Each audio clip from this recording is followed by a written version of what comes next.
C5 app download ചെയ്യൂ. കാണൂ മുഴുവൻ എപ്പിസോഡുകളും സൗജന്യമായി.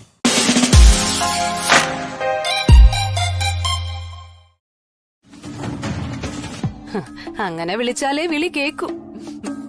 കണ്ണമ്മ, ഹസ്തനപുരി കണ്ണമ്മ, കണ്ണമ്മ മോളെ. രാജലക്ഷ്മി. എന്തോ?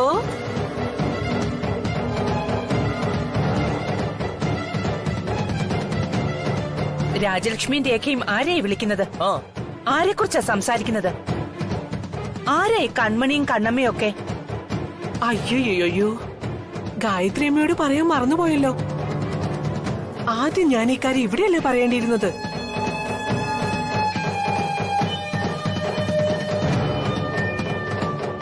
ഞാനിപ്പോ വിളിച്ചതേ വേറെ ആരെയല്ല, ഗായത്രി അമ്മയുടെ മൂത്ത മരുമകളായ ശ്രീലക്ഷ്മിയെ തന്നെയാ.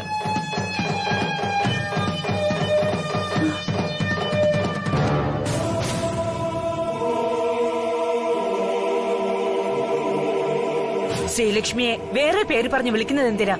ശ്രീലക്ഷ്മിന്ന് തന്നെ വിളിച്ചാ പോരെ? പോരാ, ആ പേര് വിളിച്ചാലേ വിളി കേൾക്കാൻ ഇപ്പൊ ഈ വീട്ടിൽ അങ്ങനെ ഒരാളില്ല.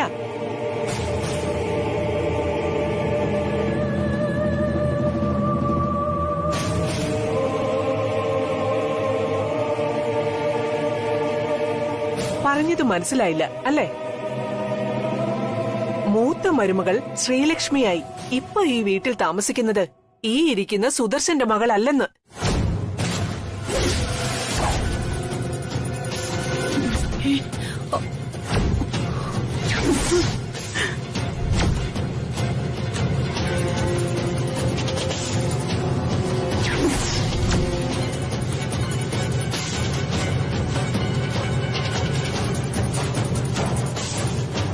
നീലഹസ്തി മലയിലെ വേറെ ആരുടെയോ മകളായി ജനിച്ച് ഹസ്തനപുരി കണ്ണമ്മ എന്ന പെൺകുട്ടിയാണെന്ന്.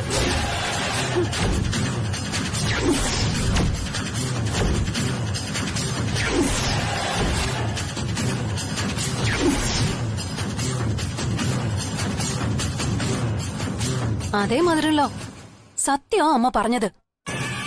ഇപ്പൊ നമ്മുടെ കൺമുന്നിലുള്ളത് നമുക്ക് നഷ്ടപ്പെട്ടു പോയ ശ്രീലക്ഷ്മി അല്ല.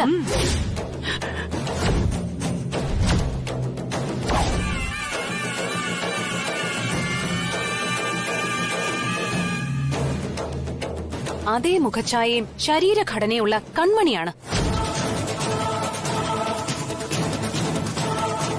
നിങ്ങൾ എന്തൊക്കെയായി പറയുന്നത്? ഇവിടെ ഇപ്പൊ ഉള്ളത് ശ്രീലക്ഷ്മി അല്ല എന്നോ? അതെ, നമ്മൾ ഈ TV ഷോകളിലൊക്കെ കാണാറില്ലേ മോഹൻലാലിന്റെയും മമ്മൂട്ടിയുടെ ഒക്കെ ഡ്യൂപ്പുകളെ? അതേപോലെ ശ്രീലക്ഷ്മിയുടെ ഒരു ഡ്യൂപ്പ് മാത്രമാണ് ഇപ്പൊ ഇവിടെയുള്ള.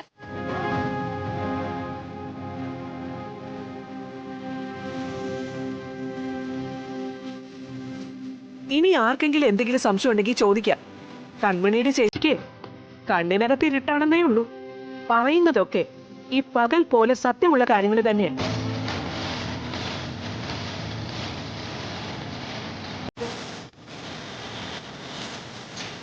ഇനി സരോജത്തിന് എന്തു പറയാനുണ്ട്?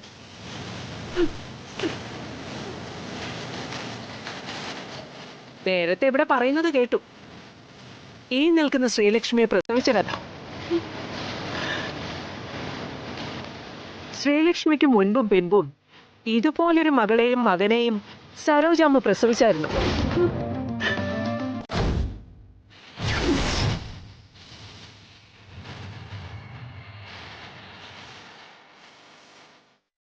എങ്കിൽ ഇപ്പോ ഇവിടെ വെച്ച് പറയും, എല്ലാവരും ഒന്ന് കേൾക്കട്ടെ, പ്രത്യേകിച്ച് സുദർശൻ.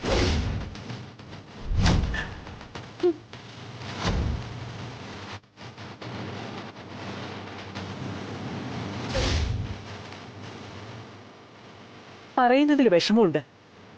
പക്ഷേ ഇത്രയും ആളുകളെ പൊട്ടനും പൊട്ടിയുമാക്കി നല്ല പിള്ള ചമയുന്നത് കണ്ടുകൊണ്ട് നിൽക്കാൻ ഇത്തിരി പ്രയാസമുണ്ട്.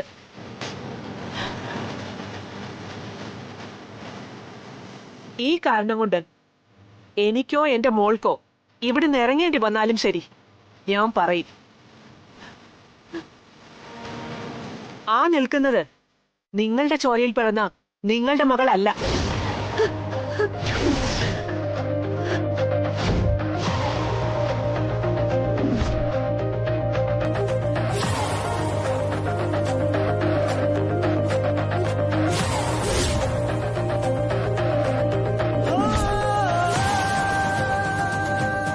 പൈസയ്ക്ക് വേണ്ടി നാടകം കളിക്കുന്ന ഒരു നടി മാത്രം.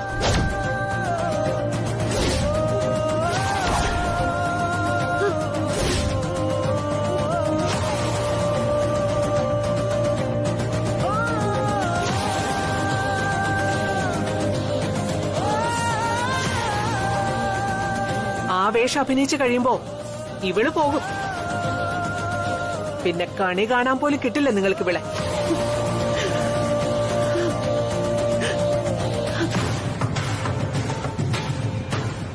കാരണം നിങ്ങൾക്കുണ്ടായിരുന്ന മകൾ ഇപ്പോൾ ജീവിച്ചിരിക്കുന്നതിന് യാതൊരു തെളിവുമില്ല.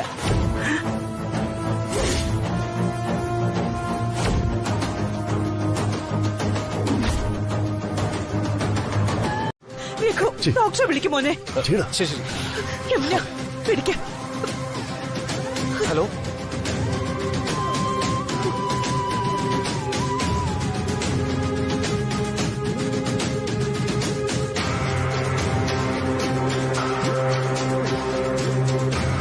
രാജലക്ഷ്മി, എന്താ ഇവിടെ നടക്കുന്നത്? എന്തൊക്കെയാ പറയുന്നത്? ഇവിടെ നടക്കുന്നതിനും ഞാൻ പറയുന്നതിനും ഒരൊറ്റ പേരേ ഉള്ളൂ ഗായത്രിയമ്മേ, ആൾമാറാട്ടം.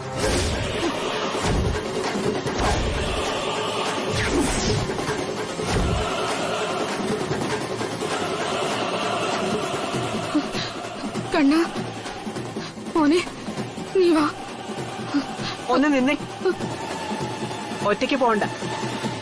ഇവിടുന്ന് ഒരാളെ കൂടി കൂട്ടിക്കൊണ്ടു പോയാ മതി. അരുമയ്ക്ക് അരുമയായ അനിയത്തി കൂടി ഉണ്ട് തിരിച്ചു പോകുമ്പോ.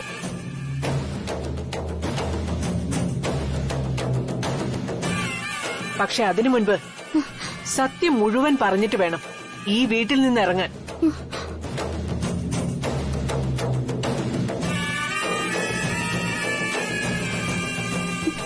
എന്തായാലും എല്ലാം കഴിഞ്ഞു. സത്യം തുറന്നു പറഞ്ഞു.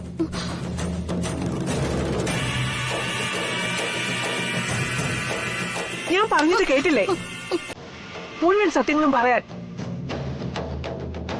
പറയാൻ എന്ത് സത്യം?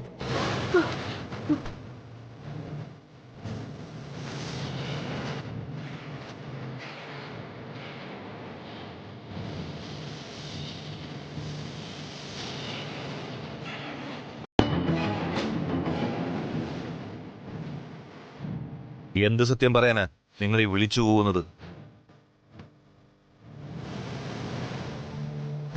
നിങ്ങൾ പഠിപ്പിച്ചതൊക്കെ വള്ളി പുള്ളി തെറ്റാതെ അവർ പറഞ്ഞു കഴിഞ്ഞു. ഞങ്ങൾ പഠിപ്പിച്ചതോ? അതെ.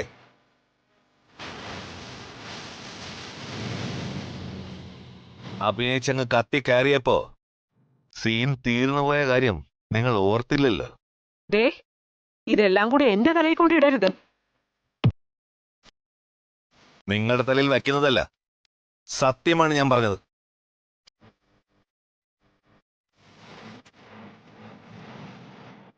എനിക്കൊന്നു മാത്രം അറിഞ്ഞാൽ മതി.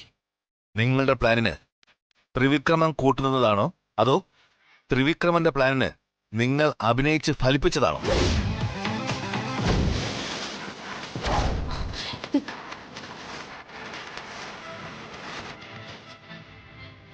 ഏതായാലും തൊട്ടു മുമ്പ് വരെ സംഗതി ഏറ്റിട്ടുണ്ട്. അതിവിടെ എല്ലാവരുടെയും മുഖം കണ്ടാൽ അറിയാം.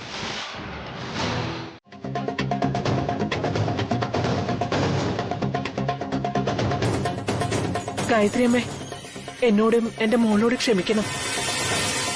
ഞങ്ങൾക്കൊരു അബദ്ധം പറ്റിയതാ. ഇത്രയും നേരം ഇവിടെ കാണിച്ചതും പറഞ്ഞതുമാണോ അബദ്ധം? അത് ഇയാള് വന്ന് പറഞ്ഞപ്പോ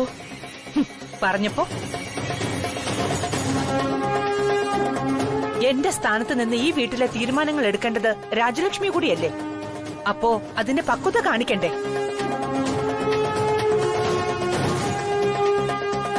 ആരെങ്കിലും എന്തെങ്കിലും പറഞ്ഞു എന്ന് കരുതി ഒരു വിഷയം ഇങ്ങനെയാണോ കൈകാര്യം ചെയ്യേണ്ടത്?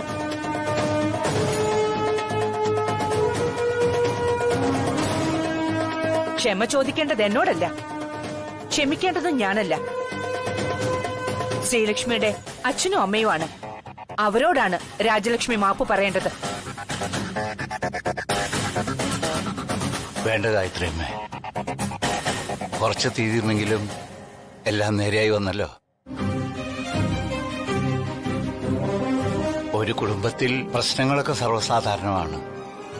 അത് മനസ്സിൽ വെച്ച് ഇങ്ങനെയൊന്നും സംസാരിക്കരുത്. ഒരച്ഛനും അമ്മയ്ക്കും കേട്ടു നിൽക്കാൻ ശക്തി ഉണ്ടാവില്ല.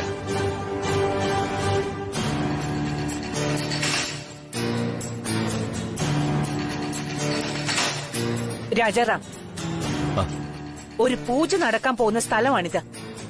ഈ കുടുംബവുമായി ഒരു ബന്ധവും ഇല്ലാത്ത ആരും തന്നെ ഇവിടെ ഉണ്ടാക്കാൻ പാടില്ല.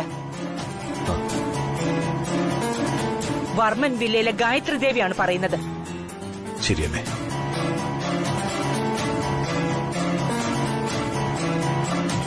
വരൂ.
അയ്യോ അയ്യോ, ശ്രീലക്ഷ്മി മോളെ, ശ്രീലക്ഷ്മി.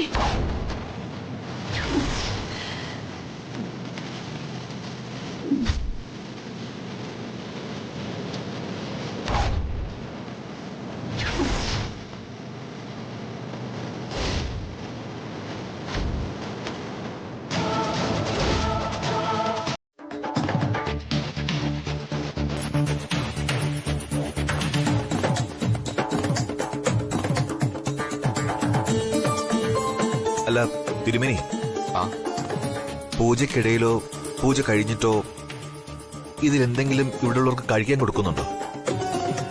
പ്രസാദമായിട്ടോ മറ്റോ? ഗണപതി ഹോമത്തിന് വെക്കുന്ന ഒന്നും കഴിക്കുന്നത് ഉത്തമമല്ല. ഉപവാസം ഇരിക്കുന്നവർക്ക് ഗംഗാജലം തീർത്ഥമായി കൊടുത്ത് ഉപവാസം അവസാനിപ്പിക്കും. അതാണ് പതിവ്. ഓരോയിടത്തും ഓരോ രീതിയിലാ. ഗംഗാജലം കൊണ്ടുവന്നിട്ടുണ്ടോ? ഉണ്ടല്ലോ, ദായിരിക്കുന്നു. തിരുമേനി വേറൊന്നും കരുതരുത്. ആ ഗംഗാജലം എനിക്ക് അല്പം കുടിക്കാൻ തരണം. ഞാനാണ് രവിസാറിന്റെ സെക്യൂരിറ്റി ഓഫീസർ. ചുറ്റും ശത്രുക്കളായതുകൊണ്ട് പുറത്തുനിന്നൊന്നും അലോ ചെയ്യില്ല ഇവിടെ. തിരുമേനിയെ വിശ്വാസമില്ലാത്തതുകൊണ്ടോ ഈശ്വര വിശ്വാസങ്ങളെ വെല്ലുവിളിക്കുകയോ ചെയ്യുന്നതല്ല. ഇതെന്റെ ജോലിയുടെ ഭാഗം കൂടിയാ. മാത്രമല്ല എന്റെ ഒരു സമാധാന പ്രശ്നം കൂടിയാ. വിരോധമില്ലെങ്കിൽ കർത്തവ്യമല്ലേ നീതി. താങ്കളുടെ കർമ്മം താങ്കൾ ചെയ്യുന്നതിന് ലെവലേശം ആലോചിക്കേണ്ടതില്ല. ഞാൻ എടുത്തു തരാം.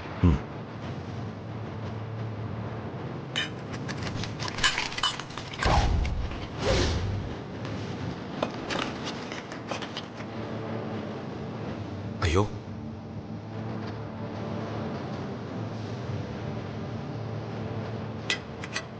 അയ്യോ, സാരമില്ല തിരുമേനി.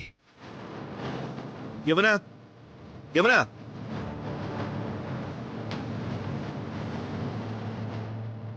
സാരമില്ല തിരുമേനി. ഇവിടെ എല്ലാം ക്ലീൻ ചെയ്ത് ആ പാത്രം കഴുകിക്കൊണ്ടുവാ. ശരി സർ.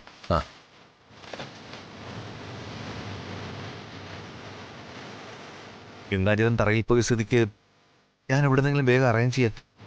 അതിന്റെ ആവശ്യമില്ല സർ. ഞങ്ങളുടെ പക്കൽ വേറെയുണ്ട്. പ്രസാദൻ, അതിങ്ങെടുക്കോ.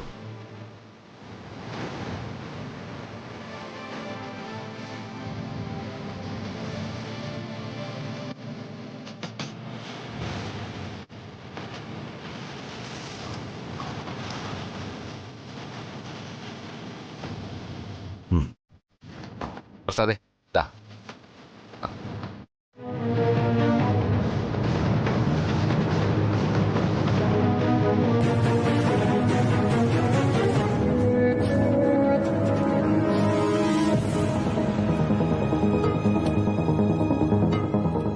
പേടിക്കാനൊന്നുമില്ല. 1000 പൂർണ്ണചന്ദ്രന്മാരെ കാണാനുള്ള ഭാഗ്യം വിഘ്നേശ്വരൻ തരും. അതും നിങ്ങൾ ഒരുമിച്ച്.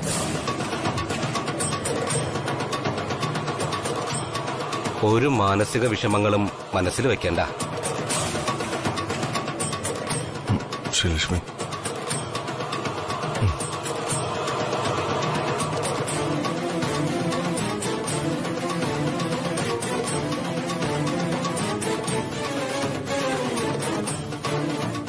ദീർഘായുഷ്മാൻ ഭവ.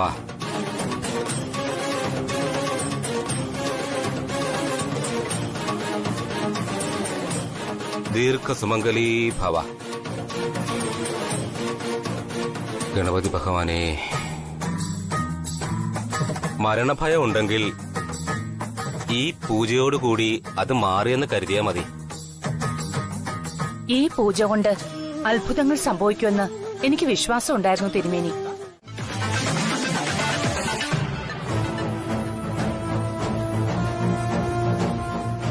ഈ പൂജ ചെയ്തത് രവിക്കും ശ്രീലക്ഷ്മിക്കും വേണ്ടി ആയതുകൊണ്ട് തന്നെ രഘുവിനും രേഖയ്ക്കും കൂടി ചേർത്ത് അമ്പലത്തിലൊരു നേർച്ച കഴിപ്പിക്കണം. രേഖ ഗർഭിണി കൂടി ആയതുകൊണ്ട് അത് വേഗം നടത്തുകയും വേണം.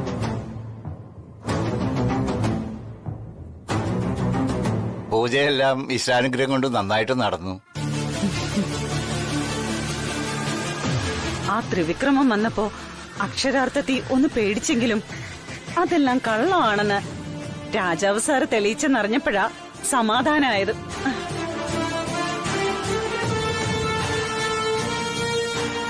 കേട്ടതൊന്നും സത്യാവരുതെന്നായിരുന്നു എന്റെ പ്രാർത്ഥന.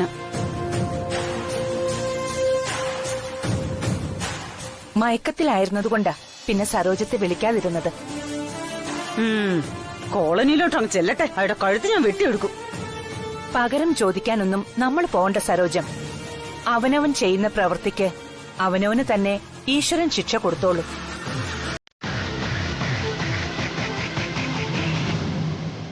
ഞാൻ ആലോചിക്കുന്നത് ശ്രീലക്ഷ്മി മോളുടെ കാര്യമാ.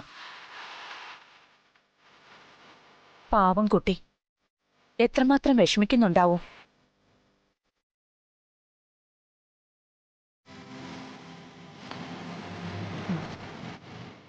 മോളെ, മോൾ ഒന്നുകൊണ്ടും വിഷമിക്കണ്ട.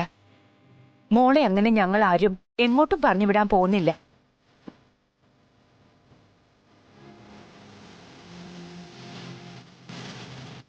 എങ്കി ഞങ്ങളെ അറിഞ്ഞിട്ട് ഗായത്രി അമ്മേ. ഇപ്പോഴോ?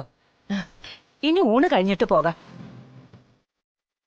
വേണ്ട ഗായത്രി അമ്മേ, വീട്ടിൽ ചെന്നിട്ട് ഒരുപാട് ജോലി ബാക്കിയുള്ളതാ.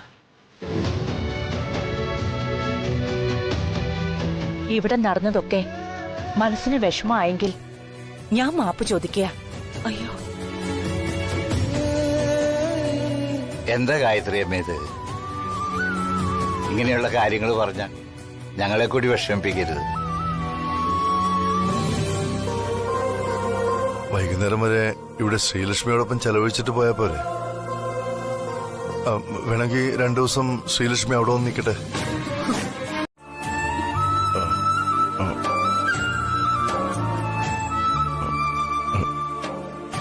ശ്രീലക്ഷ്മി, ഏത് ശ്രീലക്ഷ്മി? നമ്മളെ പേര് കൺമണിന്നാ.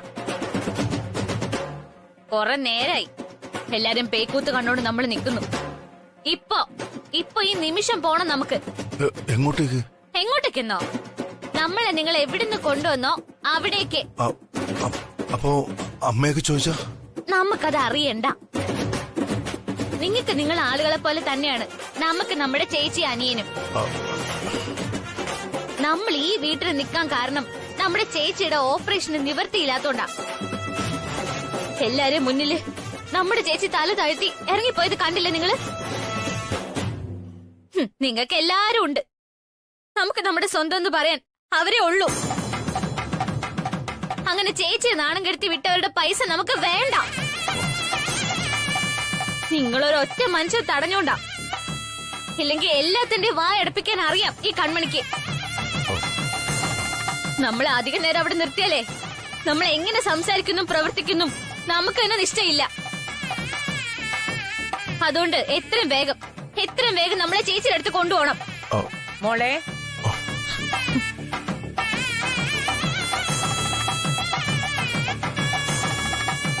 മോളെന്താ ഇവിടെ തന്നെ നിന്നത്? സുദർശനെയും സരോജത്തെയും യാത്ര അയക്കാൻ വരാത്തതെന്താ? അത് അമ്മ രാജേന്ദ്രയുടെ ഫോട്ടോ എടുത്തു വെക്കാൻ വെയിറ്റ് ചെയ്യായിരുന്നു. ആ, നിങ്ങൾ ഡ്രസ്സൊക്കെ മാറി വാ, ആഹാരം കഴിക്കാം.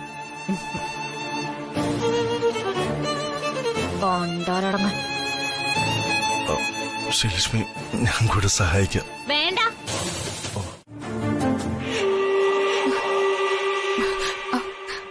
ചേച്ചി പെണ്ണെ, നീ നമ്മളോട് ക്ഷമിക്കണം. നീ എന്തിനാ എന്നോട് ക്ഷമ ചോദിക്കുന്നത് മോളെ? ഞാനല്ലേ തെറ്റ് ചെയ്തത്? അല്ല, നീ അല്ല, നമ്മളാ. അവിടെയുള്ള അത്രയും പേര് നിന്നെ മോശക്കാരിയാക്കി സംസാരിച്ചപ്പോഴും നീ ഒരു അനാഥയാന്ന് പറഞ്ഞപ്പോഴും നീ അപമാനം കൊണ്ട് തല താഴ്ത്തി നിന്നപ്പോഴും നമ്മൾ പ്രതികരിച്ചില്ല. നിങ്ങൾ നമ്മുടെ കൂടെ പിറപ്പുകളെന്ന് നമുക്ക് പറയാൻ പറ്റിയില്ല. തെറ്റ് നമ്മളെയാ. നീ നമ്മളെ അടിച്ചോ?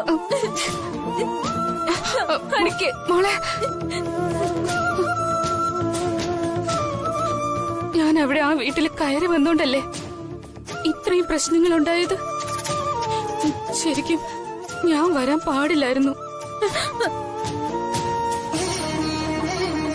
കണ്ണു കണ്ടുകൂടാത്ത ഞാൻ ഇവിടെ ഇരിക്കേണ്ടതിന് പകരം ആരുടെയോ വാക്ക് കേട്ട് അവിടെ കയറി വന്നു. നീ എത്ര ഏറ്റെടുക്കാൻ ശ്രമിച്ചാലും എനിക്ക് പൂർണ്ണ ബോധ്യമുണ്ട് തെറ്റ് 100% എന്റെ ഭാഗത്താണെന്ന്. തെറ്റും ശരിയൊക്കെ അവിടെ നിക്കട്ടെ. ഇന്നത്തോടെ അവസാനിപ്പിക്കാം ഈ നാടകം അഭിനയം.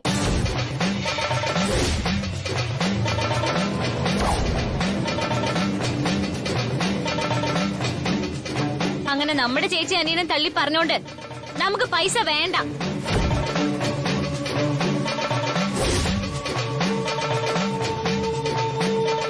ഇനി ഇതുപോലുള്ള സംഭവങ്ങൾ ഉണ്ടായാ നമ്മൾ പ്രതികരിച്ചു പോവും. അതുകൊണ്ട് ഇതോടെ നമ്മൾ നിർത്തുക എല്ലാം.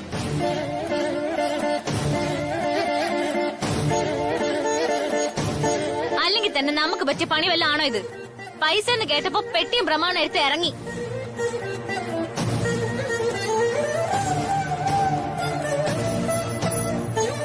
നിന്റെ ഓപ്പറേഷൻ നമ്മൾ എങ്ങനെയെങ്കിലും നടത്തിക്കോളാം. കണ്ണാ, പെട്ടിയൊക്കെ എടുത്തോണ്ട് വാടാ. എന്നിട്ട് വേഗം ഇറങ്ങ്, നമുക്ക് പോണം ഇപ്പൊ തന്നെ. വല്ലാത്തൊരവസ്ഥയായിപ്പോയി നമ്മുടേത്. അല്ലെങ്കിൽ താനിക്കോണം നമ്മൾ അവിടെ വെച്ച് കാണിച്ചേനെ. പോയിട്ട് വാടാ. കൺമണി, ഇതൊക്കെ നമുക്ക് ചെയ്തു തരുന്നതിന് പിന്നിൽ ഒരു കാരണേ ഉള്ളൂ. രവി സാറിന്റെ ഭാര്യയോടുള്ള സാറിന്റെ അതിരില്ലാത്ത സ്നേഹം.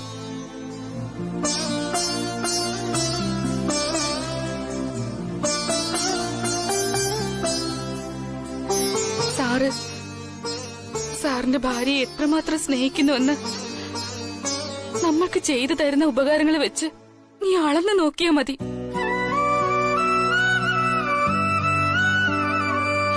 ശ്രീലക്ഷ്മിയുടെ അച്ഛന് വേണ്ടിയാ സാർ ഇതൊക്കെ ചെയ്യുന്നതെന്ന് പറഞ്ഞാലും അതിനൊക്കെ അപ്പുറം രവിവർമ്മൻ എന്ന മനുഷ്യന് ശ്രീലക്ഷ്മി എന്ന പെൺകുട്ടിയെ ഒരു നിമിഷം പോലും പിരിഞ്ഞിരിക്കാൻ പറ്റില്ല എന്നൊരു സത്യം കൂടി അതിലുണ്ട്.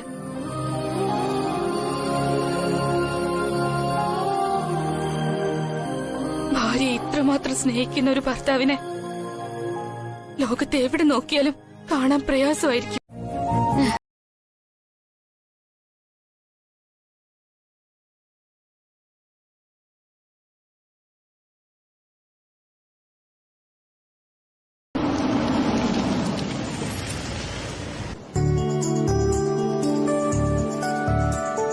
ഇറങ്ങും.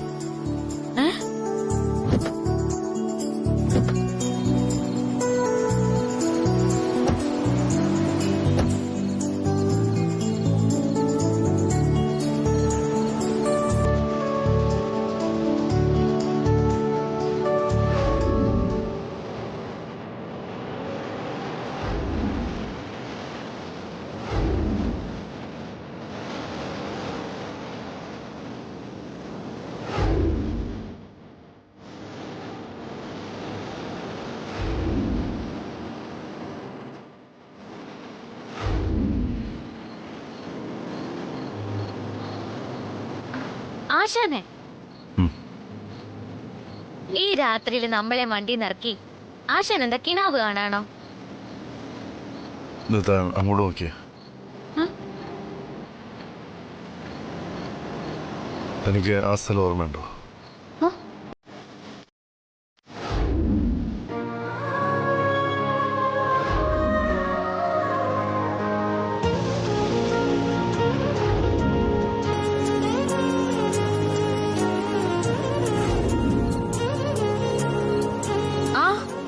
ഉണ്ട്, നമുക്ക് ഓർമ്മയുണ്ട്. നമ്മളിവിടെ വന്ന് പാനിപ്പൂരി കഴിച്ചത് ഓർമ്മയുണ്ടോ? ആ, പിന്നല്ലാതെ. നമ്മൾ മത്സരിച്ച ഓർമ്മയുണ്ടോ? പിന്നെ മറക്കാൻ പറ്റുമോ? എങ്കിൽ പറ, ആ മത്സരത്തിൽ ജയിച്ചാരാ? ആശാൻ. നമ്മൾ പറഞ്ഞതൊക്കെ ശരിയല്ലേ? ശരിയാ. പിന്നെ നടന്നൊക്കെ ഓർമ്മയുണ്ടോ ശ്രീലക്ഷ്മിക്ക്? അത് ശ്രീലക്ഷ്മിയോട് ചോദിക്കണം. നിന്റെ പൊന്നാശാനെ, നിങ്ങൾ ശ്രീലക്ഷ്മി മത്സരിച്ചതും ജയിച്ചതും ഒക്കെ എന്നോട് ചോദിച്ചാ നമ്മളെന്ത് പറയാനാ? പിന്നെ എല്ലാം ഓർത്ത് പറഞ്ഞതോ? ആരോർത്ത് പറഞ്ഞു?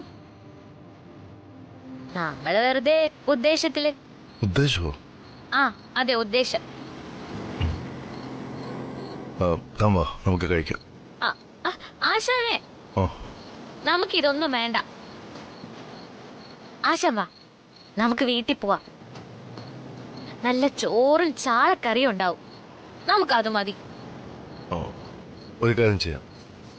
ഏതായാലും വന്നതല്ലേ, താനിവിടെ നിൽക്കേ.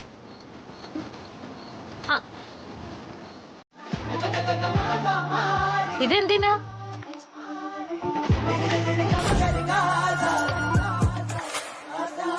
എനിക്ക് ഫീൽ ചെയ്യുന്നത് എന്താണെന്ന് പറയട്ടെ.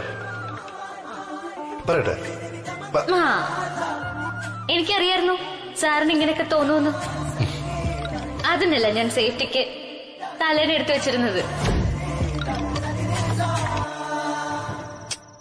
ഓയ് ആശാനെ,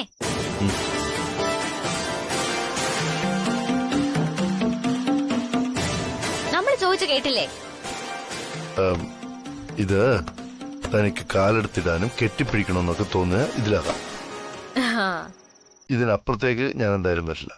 ഇപ്പുറത്തേക്ക് താനും വരാതിരുന്ന പ്രശ്നം സോൾവ്. അതിന് ഇതിന്റെ ഒക്കെ ആവശ്യമുണ്ട് ആശാനെ? കൈ എടുത്തിടാനും കാലെടുത്തിടാനും ഒക്കെ ജീവനുള്ള ആശ ഉള്ളപ്പോ എന്തിനാ ജീവനില്ലാത്ത ഈ തലേണ?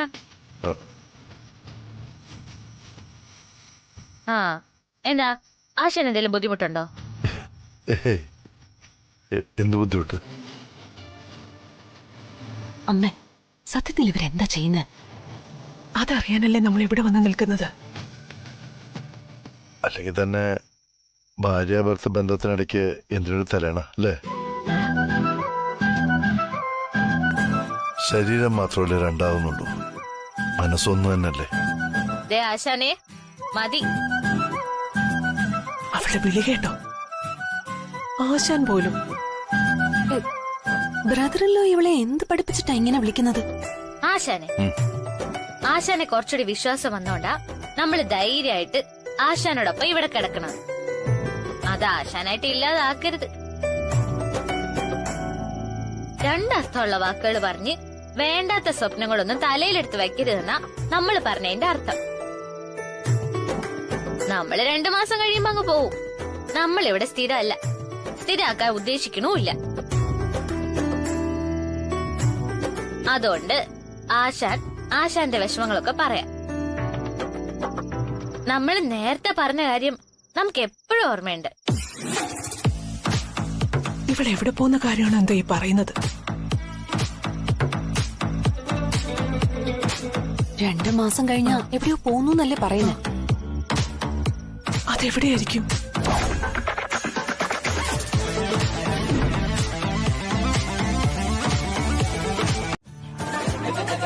ആശാനെ, നമ്മൾ അറിയാതെ നമ്മള് വീട്ടിലെ ദേവി ചേച്ചിയുടെ അടുത്ത് ഇങ്ങനെ കിടന്ന് ശീലിച്ചു പോയതുകൊണ്ടാ. അല്ലെങ്കിലേ നമുക്ക് ഉറക്കം വരൂല. അത് സാരമില്ല, താൻ വെച്ചോ. ആ.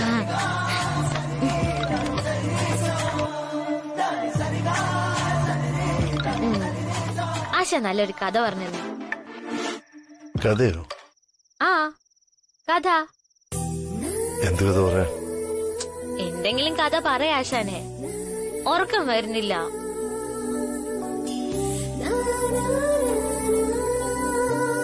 എങ്കിൽ ഞാനൊരു പക്ഷിയുടെ കഥ പറഞ്ഞുതരാം. ആ, ഒരു ഒറ്റയാൻ പക്ഷിയുടെ കഥ. ആ, പറ.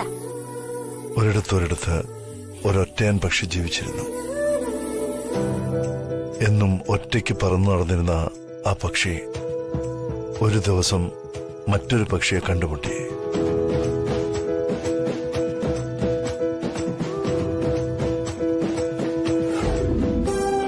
എന്റെ സൈക്കിള് പഞ്ചറായി.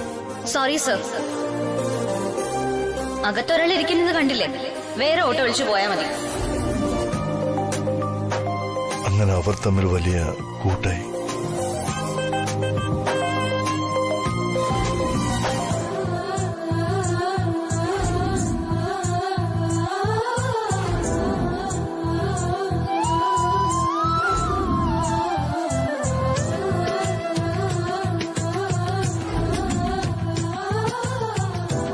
ഒരു ദിവസം നമ്മുടെ ഒറ്റയാൻ പക്ഷി ആകാശത്തിൽ വെച്ച് മറ്റേ പക്ഷിയോട് ചോദിച്ചു, നമുക്ക് ഇനി മുതൽ ഒരു കൂട്ടിൽ അന്തി ഉറങ്ങിയാലോ എന്ന്. അപ്പോ മറ്റേ പക്ഷി സമ്മതിച്ചു.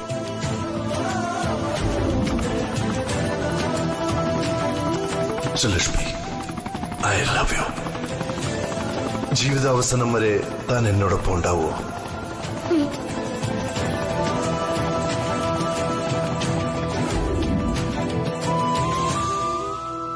അങ്ങനെ കുറെ നാൾ കഴിഞ്ഞ ശേഷം ഒറ്റയാൻ പക്ഷി ഇണപ്പക്ഷിയെ സ്വന്തമാക്കി കൂട്ടിലേക്ക് കൊണ്ടുപോയി.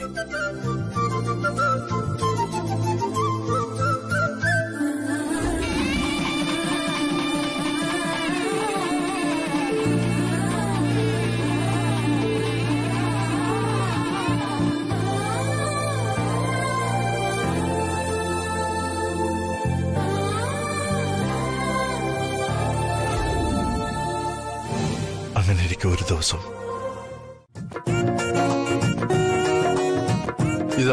ഇതാണ് ശ്രീലക്ഷ്മിയുടെ ക്യാബിൻ. എന്നുവെച്ചാ? എന്ന് വെച്ചാൽ ഈ ഓഫീസിൽ ശ്രീലക്ഷ്മി ഇരിക്കേണ്ട സ്ഥലം ഇതാണെന്ന്. അപ്പൊ ആശാനോ? എനിക്കപ്പുറത്ത് വേറെ ക്യാബിൻ ഉണ്ട്. എങ്കിൽ പിന്നെ നമുക്ക് ഒരുമിച്ചിരിക്കാം. എന്തിനപ്പുറം അപ്പുറം? അത് മോശല്ലേ? ഇവിടെ ഉള്ളവർ എന്ത് വിചാരിക്കും? ഇയാള് തൽക്കാലം ഇവിടെ ഇരുന്നാ മതി. ഇയാളോ? നേരത്തെ അതല്ലല്ലോ നമ്മളെ വിളിച്ചത്. വേറെന്തോ ആയിരുന്നില്ലേ? എന്തായിരുന്നു അത്? മാഡം. ആ, മാഡം. മാഡം അല്ല, മാഡം. ആ, മാഡം. ആ, വിളി കൊള്ളാം. ഇനി നമ്മളെ അങ്ങനെ വിളിച്ചാ മതി. അതിന്റെ മുന്നിൽ കണ്ണമ്മ എന്നുകൂടി ചേർക്കണോ? നമ്മൾ കുറെ ദിവസം കൊണ്ട് ശ്രദ്ധിക്കുകയാണ്. നിങ്ങൾക്ക് എന്താ നമ്മളെ നമ്മുടെ പേരിനോട് ഇത്ര പുജ്ഞം? അയ്യോ, ഒരു പുച്ഛവും ഇല്ല. കേൾക്കുമ്പോ തന്നെ ഭയഭക്തി ബഹുമാനമുള്ള പേരാണല്ലോ. ഹസ്തിനപുരി കണ്ണമ്മ. പക്ഷേ ശരിക്കും ഹസ്തിനപുരി കാന്താരി എന്നായിരുന്നു ഇടേണ്ടത്. അതാവുമ്പോ ഈ സ്വഭാവത്തിന് നന്നായി ഇണങ്ങുമായിരുന്നു. നോ മൊട്ടെ, നമ്മുടെ സ്വഭാവം മാറ്റരുത്, പറഞ്ഞേക്കാം. ഏയ് രാജാറാം, എന്തിനാ വെറുതെ ശ്രീലക്ഷ്മിയെ ദേഷ്യം പിടിപ്പിക്കുന്നത്? അതിന് നീ എന്തിനാ എന്നോട് ദേഷ്യപ്പെടുന്നത്? പിന്നെ ശ്രീലക്ഷ്മി ഓരോന്ന് പറയുന്നോണ്ടല്ലേ വഴക്കാവുന്നത്? Best best. കലിപ്പനും കാന്താരി ഒന്ന് കേട്ടിട്ടേ ഉണ്ടായിരുന്നുള്ളൂ, ഇപ്പൊ കണ്ടു.